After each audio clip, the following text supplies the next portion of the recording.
본문 말씀 누가복음 19장 1절에서 10절까지의 말씀입니다. 그 가운데 9절과 10절을 제가 봉독하겠습니다. 예수께서 이르시되 오늘 구원이 이 집에 이르렀으니 이 사람도 아브라함의 자손이미로다. 인자가 온 것은 잃어버린 자를 찾아 구원하려 함이니라. 아멘. 주님의 성탄절이 며칠 앞으로 다가왔습니다. 성탄절은 하나님께서 그의 약속대로 여인의 후손이신 예수님을 세상에 보내주신 날입니다. 주님의 성탄절을 맞는 여러분의 가정에, 일터에 임마누엘의 은혜가 충만하시기를 축원합니다. 본문은 여리고라는 도시에서 있었던 주님의 행적에 대한 기록입니다. 여리고는 출애굽한 이스라엘 백성이 가나안 땅으로 들어가는 길목이 있었기 때문에 반드시 정복해야 했던 도시였습니다. 여리고를 정복한 후 여호수아는 무너진 여리고를 재건하는 자는 저주를 받을 것이라고 선언하였습니다. 엘리야와 엘리사 시대에는 이곳에 선지 학교가 있었습니다. 여리고는 종려나무가 많아서 종려나무의 성읍이라고도 하였습니다.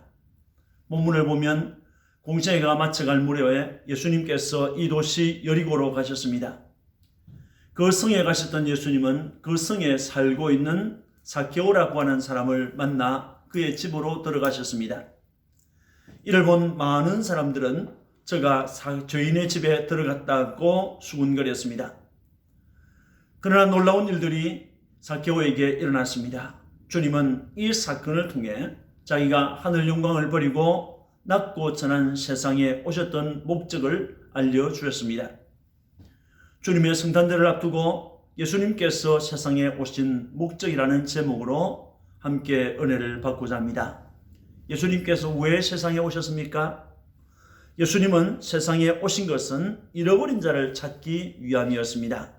본문 10절에 인자가 온 것은 잃어버린 자를 찾아라고 했습니다. 1절 말씀을 보면 예수께서 여리고로 들어가 지나가시더라고 했습니다. 예수님의 행적 하나하나에는 분명한 목적이 있었습니다. 예수님은 이 사건 바로 전에 예루살렘에 계셨습니다. 그리고 본문의 사건 후에 예수님은 다시 예루살렘으로 올라가셨고 그곳에서 고난을 받으시고 십자가에서 돌아가셨습니다. 본장의 예수님의 여리고 방문은 생애 중 예루살렘 밖에서의 마지막 행적이었습니다.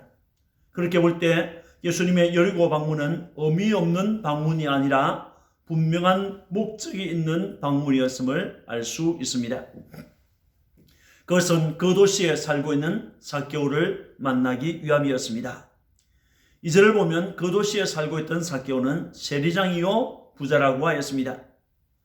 세리장이라고 한 것은 그의 직업을 말하는 것이고 부자라고 한 것은 그의 형편이 경제적으로 남달랐다는 것을 우리에게 알려줍니다. 그가 살고 있던 도시 여리고는 고대로부터 곡물과 감람나무 열매, 각종 향료 등이 생산되고 거래되는 등의 상업활동이 활발했기 때문에 세금 수입이 풍부하였습니다. 그가 세리장이었다는 것은 그 도시의 사람들에게 세금을 정하고 징수한 일을 최종 결정하고 실행하는 사람이었음을 우리에게 알려줍니다. 당시 유다 나라는 로마의 속국이었기 때문에 로마의 세금을 바쳐야 했습니다. 로마는 치안 유지를 위해 주둔시키는 군인들의 봉급을 비롯하여 교육과 문화 등 많은 분야에 필요한 자금을 세금이라는 명목으로 거두어 들였습니다. 로마는 유대인에게서 세금을 징수하기 위해 동족 유대인을 세리로 고용하였습니다. 그로 인해 유대인들은 자기 동족 세리에게 세금을 내야 했던 것입니다. 문제는 그들의 횡포와 착취에 있었습니다. 세리들은 동족에게서 세금이라는 명목으로 많은 돈을 착취하였습니다. 그래서 사람들은 세리들을 동족의 피를 빨아먹는 흡혈귀처럼 여겼습니다. 그러므로 세리장이었던 삭개오가 동족들로부터 원성을 듣는 것은 아주 당연한 일이었습니다. 삭개오는 부자였습니다. 여기서 그를 부자라고 한 것은 가난한 자와 비교하여 돈이 많은 부자였다는 것 이상의 의미를 지니고 있습니다. 직업에 의해서 부자가 된 사람이라는 것입니다. 부정한 방법으로 부를 축적한 사람이라는 의미가 담겨 있습니다. 그래서 사람들은 삭개오를 향하여 죄인이라고 불렀습니다. 이것은 악담이자 일종의 저주였습니다. 본문 3절 4절을 보면 그가 예수께서 어떠한 사람인가 하여 보고자 하되 키가 작고 사람이 많아 할 수 없어 앞으로 달려가서 보기 위하여 돌 무화과 나무에 올라가니 이는 예수께서 거리로 지나가시게 되밀으라고 했습니다. 예수님께서 그 도시에 오셨다는 소식은 많은 사람들을 자극하기에 충분했습니다. 사람들은 예수님께서 행하신 여러 가지 일들에 대해서 보기도 하고 듣기도 하였습니다. 바로 전에도 예수님께서는 여리고 입구에서 한 매인을 고쳐주셨습니다. 그 사람은 길가에서 구걸하다가 예수님께서 지나가신다는 소리를 듣고 다윗의 자손 예수여 불쌍히 여기소서라고 소리를 질렀습니다. 그 소리를 들으신 예수님은 그에게 가까이 가서 그를 고쳐서 보게 해 주었습니다. 그때 그 사람은 하나님께 영광을 돌리며 예수님을 쫓았습니다. 바로 이러한 소문과 함께 주님이 여리고에 들어오셨다는 소문은 여리고 온 도시에 퍼졌고 사람들은 예수님을 보기 위해서 몰려가 들었습니다. 주님에 관한 수많은 소문은 삭개오의 마음도 흔들었습니다. 삭개오는 예수님이 어떠한 사람인가를 알고 싶었습니다. 그러나 키가 작아서 사람들 틈에서 예수님을 보는 것은 불가능하다고 판단을 했습니다. 그는 거리에 있는 돌 무화과 나무에 올라갔습니다. 그 무화과 나무 위에 있으면 예수님께서 그곳으로 지나가신다라고 생각했기 때문입니다. 5절을 보면 예수께서 그곳에 이르사 쳐다보시고 이르시되 삭개오야 속히 내려오라 내가 오늘 네 집에 유하여야 하겠다 하시니라고 했습니다. 삭개오의 생각대로 예수님은 그가 올라가 있는 나무 아래로 오셨습니다. 그 나무 아래에서 예수님은 삭개오를 쳐다보시면서 올려다보시면서 삭개오야 라고 그의 이름을 불러주었습니다. 삭개오는 예수님을 만난 일도 없고 예수님을 전혀 모르는 사람입니다. 그런데 예수님께서 그의 이름을 불러주었습니다. 이것은 예수님께서 그를 알고 있다는 증거가 아니겠습니까? 이것은 주님의 전지성을 우리에게 알려줍니다.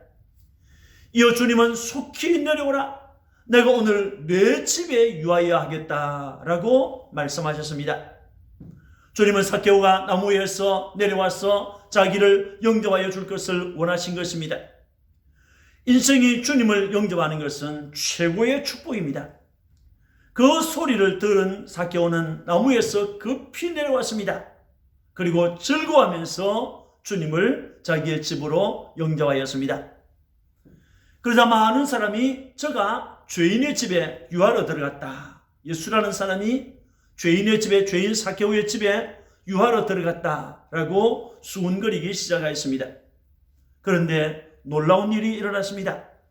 숨을 죽이며 살아왔던 삭개오의 입에서 예상치 못했던 말이 터져나왔습니다. 8절을 보면 주여 보시옵소서 내 소유의 절반을 가난한 사람들에게 주겠사오며 만일 누구의 것을 속여 빼앗은 일이 있으면 내 갑전이나 갚겠나이다 라고 했습니다.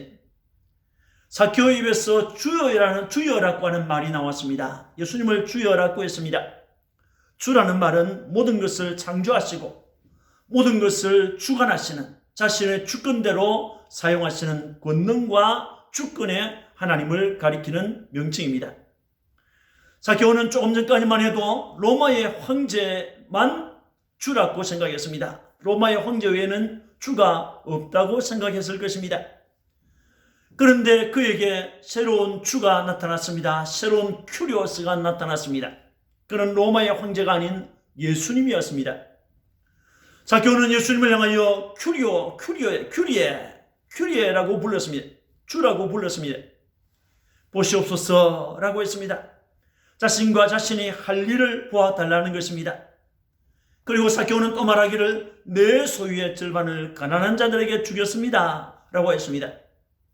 삭개오는 자신이 가지고 있던 소유의 절반을 가난한 사람들에게 나누어 줄 것이라고 했습니다. 그리고 또 말하기를 만일 누구의 것을 속여 빼앗은 일이 있으면 네 갑절이나 갚겠나이다 라고 했습니다. 이 말씀은 문법을 따라서 보면 나는 어떤 사람들의 것을 빼앗아 착취한 사람입니다. 그러므로 제가 빼앗아 착취한 것을 4배나 갚겠습니다 라고 하는 선언이 되겠습니다. 괴롭히며 사람을 괴롭히며 협박하고 괄치했던 것을 이제 갚겠다고 했습니다. 예수님의 앞과 많은 사람들이 보는 앞에서 한 선언이기 때문에 이것은 변경할 수 없는 선언이 되겠습니다. 이것은 죄를 회개하는 정당한 절차입니다. 그때 주님이 뭐라고 했습니까? 9절과 10절에 보면 오늘 구원이 이 집에 이르렀으니 이 사람도 아브라함의 자손이미로다 라고 했습니다. 그리고 인자가 온 것은 잃어버린 자를 찾아 구원하려 함이니라고 했습니다. 잃어버린 자를 찾아라는 말은 잃어버린 자를 찾기 위하여라는 말입니다. 여기 잃어버린 자라고 하는 말은 파괴하다, 파멸하다 또는 잃어버리다라고 하는 말을 의미하는 아폴롬이라고 하는 동사가 분사로 변형된 것입니다. 이것은 죄로 인하여 영과 육이 망가져버린 회복할 수 없는 죄인을 가리킵니다. 세상 풍조를 따르며 살았고 공중의 군세 잡은 자 마귀를 따라다니며 살았습니다. 육체의 욕심을 따라서 살았습니다. 육체와 마음이 원하는 것을 향하면서 살던 자였습니다. 참으로 하나님 앞에 진노받을 진노의 자녀였던 자, 허물과 죄로 죽었던 자, 그가 잃어버린 자입니다. 주님은 이들을 찾기 위해서 오셨던 것입니다. 잃어버려진 삭개오, 죄인인 삭개오, 그를 찾기 위하여 여리고에 오셨던 것입니다. 여러분, 삭개오는 여리고 도시의 모든 세금을 관리하며 징수하는 세리장이었습니다. 또 그는 부자였습니다. 사람들은 이 삭개오를 향하여 이름 대신에 죄인이라고 불렀습니다. 사람들은 그의 부를 부정한 제물로 보았습니다. 로마의 식민 통치 아래에 있었던 당시의 많은 세리들은 세금을 정당하게 징수하지 않고 부풀려서 징수함으로 동족의 피를 빨아 자신의 재산을 정식하는 사람들이었습니다. 삭개오도 그 중에 한 사람이었던 것입니다. 사람들은 그를 부자라고 하였습니다. 가난과 굶주림으로 허덕이는 동족들은 삭개오의 부를 부러워한 것이 아니라 비난하고 욕하기 위해서 부자라고 했습니다. 이웃은 입을 것이 없어서 추위에 떨고 있는데 자기는 곱고 좋은 베옷을 입고 연락하는 무심한 부자였거나, 이웃은 먹을 것이 없어서 줄임배를 움켜쥐고 울고 있는데 살찐 고기와 진수성찬의 음식으로 자신의 배를 채울 줄만 알았지 배고픈 이웃을 위하여 빵 한 조각 던져줄 줄 모르는 졸부였다면 마땅히 비난받을 만한 합니다. 삭개오가 마른 떡 한 조각이나 혼입을 하나라도 저들에게 주었더라면 가난한 이웃들이 그에게 죄인이라고 하는 닉네임은 붙이지 않았을 것입니다. 삭개오에게는 이웃도 없었습니다. 친구도 없었습니다. 그를 사람들이 보게 되면 누구든지 더럽게 재수 없는 사람을 만났다며 설금설금 피해 다녔습니다. 그는 하나님 앞에서도 사람들 앞에서도 잃어버려진 죄인이었습니다. 아무도 그를 찾아주지 않을 때 생애의 마지막을 맞이한 예수님이 그를 찾아와 주었습니다. 주님이 찾아왔습니다. 이것이 은혜요, 이것이 축복입니다. 마태복음 9장에도 이와 비슷한 이야기가 나옵니다. 마태라는 사람이 있었습니다. 그 사람도 세관에서 세금을 징수하는 일을 하고 있었습니다. 그런데 어느 날 마태가 세관에서 세금을 징수하는 일을 하고 있을 때 예수님께서 그 마태를 그의 제자로 불러주었습니다. 이에 감사하여 마태는 예수님을 모시고 식사를 하게 되었습니다. 그 식사 자리에는 그의 동료였던 많은 세리와 사람들로부터 죄인으로 낙인 찍힌 사람들이 같이 있었습니다. 바리새인들은 이것을 놓치지 않았습니다. 어찌하여 너희 선생은 세리와 죄인들과 함께 잡수시느냐고 했습니다. 이에 주님은 9장 12절에서 13절에 보면 건강한 자에게는 의사가 쓸데없고 병든 자에게라야 쓸데있느니라. 너희는 가서 내가 긍휼을 원하고 제사를 원하지 아니하노라 하신 뜻이 무엇인지 배우라. 나는 의인을 부르러 온 것이 아니요 죄인을 부르러 왔노라고 했습니다. 주님이 하시는 말씀, 나는 의인을 부르러 온 것이 아니다. 나는 죄인을 부르러 왔다고 했습니다. 이 구절에 나오는 죄인이 우리 본문에 나오는 죄인과 동일한 단어가 되겠습니다. 죄인인 삭개오를 찾아오신 주님은 죄인인 마태도 불러주셨고 그 마태도 자신의 제자로 불러주신 줄 믿으시기를 바랍니다. 주님께서 죄인을 찾아오신, 주님께서 삭개오를 찾아오신, 주님께서 죄인을 찾아오신 이것이 성탄의 진정한 의미가 되겠습니다. 예수님께서 왜 세상에 오셨습니까? 예수님께서 세상에 오신 것은 죄인을 구원하기 위함이었습니다. 본문 10절에 인자가 온 것은 잃어버린 자를 찾아 구원하려 함이니라고 했습니다. 마태복음 1장 21절을 보면 아들을 낳으리니 이름을 예수라 하라. 이는 그가 자기 백성을 그들의 죄에서 구원할 자이심이라고 했습니다. 예수님이 탄생하기 전에 요셉에게 하나님의 천사가 찾아왔습니다. 그리고 요셉에게 말하기를 아들을 낳을 것이다. 아들을 낳으면 이름을 예수라 하라고 했습니다. 그 예수라는 이름은 구약의 여호수아 또는 예수아라고 하는 말의 헬라어 음력입니다. 그 뜻은 여호와가 구원하신다. 예수라고 하는 이름은 여호와가 구원하신다라고 하는 것입니다. 천사는 태어날 아기 예수는 자기 백성을 저희들의 멸망받을 죄에서부터 구원하실 구원자라고 했습니다. 아담의 문제로 말미암아 죄에 빠진 인생은 멸망을 받을 수밖에 없었습니다. 저들이 가는 길은 오직 한 곳, 멸망의 장소인 지옥뿐이었습니다. 예수님은 죄로 인하여 멸망받을 사람 가운데서 하나님의 선택을 받은 자기 백성을 찾아서 영생하는 나라, 영생하는 천국, 영생하는 나라로 구원하기 위하여 오신 것입니다. 본문에서 구원하려 함이니라고 하는 말은 구원하기 위하여라는 말입니다. 예수님은 죄인을 구원하기 위하여 세상에 오셨습니다. 죄인을 구원하기 위하여 세상에 오셨습니다. 예수님께서 삭개오가 사는 여리고로 찾아가셨고 그 도시에서 죄인으로 낙인 찍혀 살아가는 삭개오의 집으로 들어가셨습니다. 그때 삭개오는 주님 앞에 서서 자신의 소유 절반을 가난한 자들에게 줄 것이라고 했습니다. 또 척봉한 것은 4배나 갚을 것이라고 했습니다. 그는 여리고에서 많은 돈을 벌었지만 한 번도 불쌍한 이웃을 위해서 도와준 일이 없습니다. 불쌍한 이웃을 돕기 위해서 자비를 베풀어 본 일이 없는 죄인이었습니다. 그러한 사람이 예수님을 만난 다음에 자신의 소유 절반을 가난한 사람들을 위해서 내어줄 것이라고 했습니다.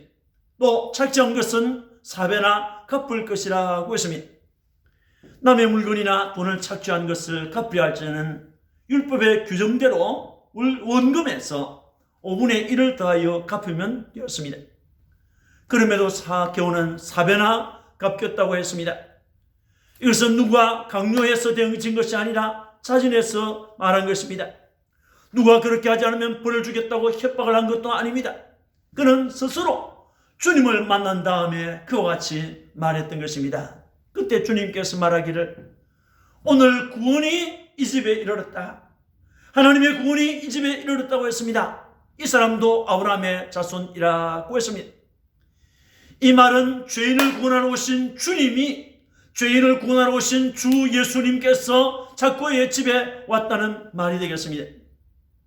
삭개오는 잃어버린 자, 죄인이었지만 오늘 그의 집에 임하신 예수님을 영접하고 회개함으로 주님의 구원을 받았다는 말이 되겠습니다. 악명 높은 죄인이라 할지라도 삭개오는 구원의 주 예수님을 영접하고 믿었기 때문에 그 순간부터 아브라함의 자손으로 구원받은 백성으로 하나님의 자녀로 다시 태어났다는 것입니다. 여러분, 이것이 무엇입니까? 회개하고 예수님을 믿은 삭개오의 이름이 하늘나라 아브라함의 자손의 명부인 생명책에 영원히 기록되어서 빛나고 있다는 말이 되겠습니다.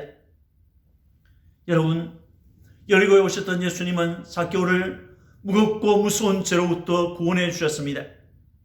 저와 여러분은 하나님 앞에서 어려움이 없는 죄인들입니다. 마귀는 우리의 추하고 더러운 모습에 대해서 하나님 앞에서 계속해서 송사하고 정죄하고 공격합니다. 그러나 하나님께서는 십자가를 지신 그의 아들 예수 그리스도의 십자가의 능력과 그의 아들 예수 그리스도의 보혈의 공로와 그의 간구를 받으시고 우리의 추하고 더러운 죄를 용서하시고 어렵다고 인을 쳐주었습니다. 그러므로 믿고 구원받은 자를 누가 대적하겠습니까? 주님의 위의 공로로 구원받은 자를 누가 고발하겠습니까? 누가 정죄하겠습니까? 그 어떤 것이 그 누가 하나님의 사랑에서 우리를 끊어놓을 수 있겠습니까? 없다고 했습니다. 예수님의 오심, 예수님의 성탄은 우리에게 무엇을 알려줍니까? 우리는 하나님 앞에서 영원한 저주를 받을 수밖에 없는 죄인이라는 것을 알려줍니다. 인생은 누구든지 하나님을 떠나 저주하는 대로 살아가던 죄인이었습니다. 성탄이 우리에게 알려주는 것은 무엇입니까? 그 죄인들을 구원하실 구주는 예수님뿐이라는 것입니다. 예수님만이 하나님께서 약속하신 구주입니다. 예수님은 모든 믿는 자를 그들의 죄와 그 결과인 멸망으로부터 구원하여 주시는 구주입니다. 사랑하는 성도 여러분, 오늘 우리는 삭개오가 사는 여리고라는 도시에 예수님께서 찾아가신 사건을 보았습니다. 예수님은 그 도시의 세리상이요 부자였던 삭개오를 찾아가셨습니다. 삭개오는 사람들로부터 죄인으로 낙인 찍힌 인생을 살았습니다. 예수님께서도 그를 잃어버린 자라고 했습니다. 예수님께서 여리고로 가셨던 것은 그 죄인이었고 그 잃어버린 바 된 사람 삭개오를 찾기 위함이었습니다. 더 나아가서 그를 구원하기 위해서 주님이 그곳에 가셨던 것입니다. 사람들에게 죄인이라고 낙인 찍혀 살아간다는 것은 참으로 불행한 일입니다. 아무리 돈이 많아도 세리장이라고 하는 권세를 가진 실세랄지라도 사람들에게 죄인으로 낙인 찍혀 살아간다는 것은 버림받은 인생이나 마찬가지입니다. 인생은 누구나 죄인입니다. 하나님을 떠난 결과 하나님께 버림을 받은 죄인입니다. 그것은 조상 아담이 하나님 앞에 지은 죄 때문이었습니다. 원죄 그리고 자본죄 때문입니다. 에베소서 2장 12절에 그때 너희는 그리스도 밖에 있었고, 여러분 우리는 주님 밖에 살았다고 그랬습니다. 우리는 이스라엘 나라 밖에 사람이라고 했습니다. 그때는 하나님의 언약들, 구원의 언약에 대해서 외인이었다고 그랬습니다. 세상에서 소망이 없는 자였습니다. 세상에서 하나님도 없는 자였습니다. 그렇게 살던 우리였습니다. 그러한 우리를 하나님의 아들이신 예수님께서 찾아오셨습니다. 마침내 그분 예수께서 십자가에서 대신 속죄를 하심으로 우리를 구원해 주셨습니다. 에베소서 2장 4절에서 6절을 보면 긍휼이 풍성하신 하나님이 우리를 사랑하신 그 큰 사랑을 인하여 허물로 죽은 우리를 그리스도와 함께 살리셨고 너희는 은혜로 구원을 받은 것이라 또 함께 일으키사 그리스도 예수 안에서 함께 하늘에 앉으시니라고 했습니다. 긍휼에 풍성하신 하나님이 우리를 그리스도와 함께 살려주었고 또 그리스도와 함께 일으키시고 그리스도와 함께 하늘에 앉혀 주었다고 했습니다. 평양에 김익두라는 깡패가 살았습니다.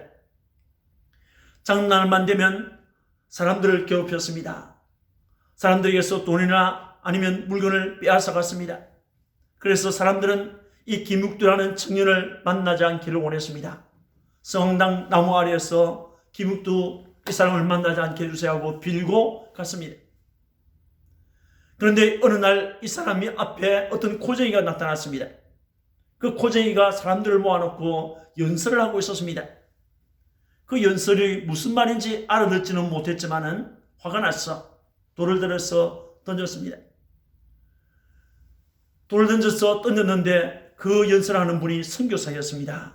선교사님의 코가 깨졌습니다. 그 순간 선교사님이 하는 말, 코가 썩을지도 모른다고 했습니다. 돌을 던진 사람 보고 코가 썩을지도 모른다고 했습니다. 그 말을 들은 김익두가 집에 돌아왔는데 잠을 잘 수가 없습니다. 코가 썩을지도 모른다. 그 말 때문에 잠을 자지 못하고 깨어나서 코를 만져보고 또 만져보았습니다. 그러다가 이 사람의 마음에 너무너무 괴로워서 선교사님을 찾아갔습니다. 서울난 선교사님이신데 그분 앞에 갔어. 근데 코가 썩는다고 했는데 아직 코가 안 썩었습니다. 어찌 된 겁니까? 하고 말합니다. 그때 선교사님이 예수님을 믿으라고 했습니다. 예수 믿으면 영생 구원받는다고 했습니다. 그 예수님이 죄인인 우리를 찾아왔다고 말씀해 주었습니다. 김익두라는 청년이 그날 그 선교사님의 복음의 말씀 앞에서 끄꾸러졌습니다. 회개하고 예수를 믿었고 평양신학교에 가서 공부를 하고 나중에 목사가 되었어. 한국교회에 큰 부흥을 일으켰던 목사님이십니다.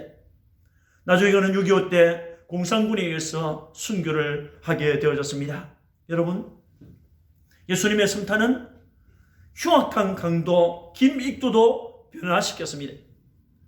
예수님의 성탄은 흉악한 강도 같은 죄인인 나를 찾아오셨습니다.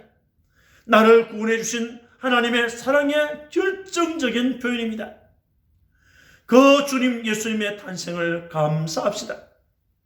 그 예수님을 나를 위해 보내주신 하나님의 크신 사랑을 널리 알리는 복된 성탄들이 되시기를 주님의 이름으로 축원합니다. 기도하겠습니다. 하나님 아버지, 주님의 은혜를 감사합니다. 죄인인 삭개오를 찾아 여리고로 가셨던 주님, 그 죄인 삭개오를 구원해 주신 주님 참으로 감사합니다. 나와 같은 죄인을 찾아서 하늘 영광을 버리시고 이 땅에 오신 주님, 나를 위하여 십자가의 고난을 받으신 주님, 나를 위하여 부활하시고 승천하신 주님, 나를 데리러 다시 오실 구세주신 주님을 찬양하고 감사합니다. 이번 성탄절에 이 주님의 은혜를 진심으로 감사하고 이 주님의 놀라운 복음을 이웃에게 알려주는 놀라운 축복의 사람들이 되도록 은혜를 베풀어 주옵소서. 하나님 아버지, 고난의 세월을 우리가 지나가고 있습니다. 하나님 아버지, 코로나라고 하는 이 무서운 질병 때문에 많은 사람들이 고통을 받고 있습니다. 하나님, 이 성탄절에 우리 주님께서 저들을 위로해 주시고 저들에게 평안의 복음을 전하여 주옵소서. 하나님 아버지, 주님을 사랑하는 모든 주의 자녀들에게 은혜를 베풀어 주옵소서. 오늘 주님 앞에 드리는 우리의 예배, 우리의 감사, 우리의 물 다 금양로에 담아 주옵소서. 우리 구주 예수 그리스도의 이름으로 축복하고 기도합니다. 아멘.